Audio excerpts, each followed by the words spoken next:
I don't want to be. When I was a kid, my dad started a tradition of birthday treasure hunts, and we've taken up the tradition doing a treasure hunt for the boys' birthdays every year.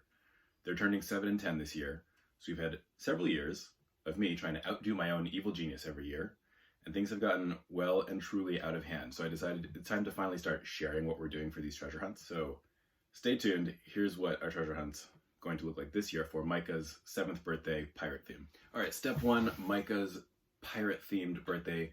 We go kayaking.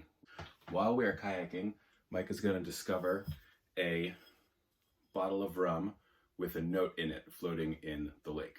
And he's going to open the bottle, maybe know that it's part of the treasure hunt, maybe not, who knows. I'm not going to tell him. It's actually going to be the day before his birthday treasure hunt. So he's going to find a note in the bottle. He's going to read the note, and it's going to kind of give the backstory. The backstory is pirate captain retiring, doesn't want his name to just disappear, so he's going to leave all of his things, his hat, his sword, his, all of his piratey effects locked in a treasure chest. Whoever finds the chest and opens it gets to take his place as captain if they complete the challenges and manage to open the treasure chest. So step 1, note in a bottle of rum floating in the lake while kayaking. All right, step 2, treasure chest. So on the day of his actual treasure hunt, the day after the kayaking, he gets his first clue. It tells him that the chest is hidden in the tree house headquarters of this pirate. This is where he's left his chest. It's filled with all of his presents. There's a pirate hat. There's a what is it? A telescope, a bunch of stuff. He's going to discover the chest in the tree house, which is in the woods near our house. And it's going to have a map near it. So step 2, discovering the treasure chest. Step 3 is the map. Near the treasure chest, he finds an envelope probably tacked to the tree with some instructions. The instructions say you have to complete 4 tasks in order to open the treasure chest. The treasure chest is locked. It's got a combination lock on it. He has to complete 4 tasks in order to open the chest. So in the envelope is the map.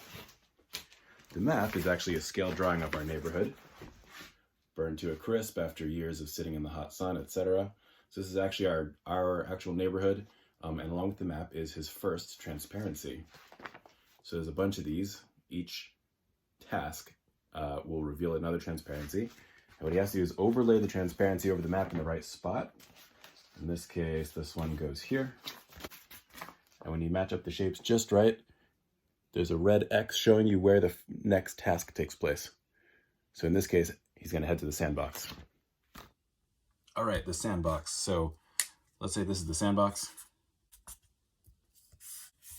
What I've done is I've put thumbtacks around the sandbox. So there's sets of thumbtacks. Here's a red one. Here's a red one. Here's a green one. Here's a green one. I've actually placed thumbtacks on the outside border of the sandbox over in our playground. The instructions at the sandbox will tell them to take a piece of string and connect the thumbtacks. When they connect the thumbtacks with a piece of string, the X will mark the spot and show them where to dig. When they dig, they find coins. This is the part where I start to really realize how crazy we've gotten, but onward, right? So when they dig in the sandbox, they've uncovered little change purses. These are going to be filled with gold coins and 1 special coin. So in this first discovery, pouch of coins with 1 3D printed coin, actually, and more about that later. Step 6, fishing for sharks. After the sandbox, they're going to head to the pond. We've got a pond in our neighborhood, and the pond is going to be filled with sharks. So we've got these shark fins. These are craft foam, some washers for weight, and some gold doubloons on there. When we put these in the pond, they float with the fin just above the surface. So here's a little example, a little workbench example test. So the pond is going to be filled with sharks with gold doubloons. Because the washers are metal, they're going to have these fishing poles with magnets on them, and they're going to have to fish the sharks out of the pond and retrieve the gold doubloons from the sharks. Step 7, escaping the island. All right, we're going to have an island and another island. They're going to be marooned on an island. Here's a kid. He's waving his arms. Help me, I'm stuck on an island. And there's going to be a tree. This is going to take place in the forest. Here's another tree. To escape from the island, there's going to be a slack line tied to the tree, just about arm's height, so about head height. And they're going to have to traverse the rope. Here's a kid. Here's his arms. He's traversing the rope, hand over hand, in order to get from one island to the other. And on the way is going to be suspended from the rope an envelope with more gold doubloons and more clues. Step 8, burn the rope. In our backyard, we are going to have some containers full of doubloons suspended from a tree. So suspended from a tree, and the rope is going to be tethered. We're going to get matches, candles, and they're going to have to use the candles to burn the rope, which will drop the bucket full of doubloons.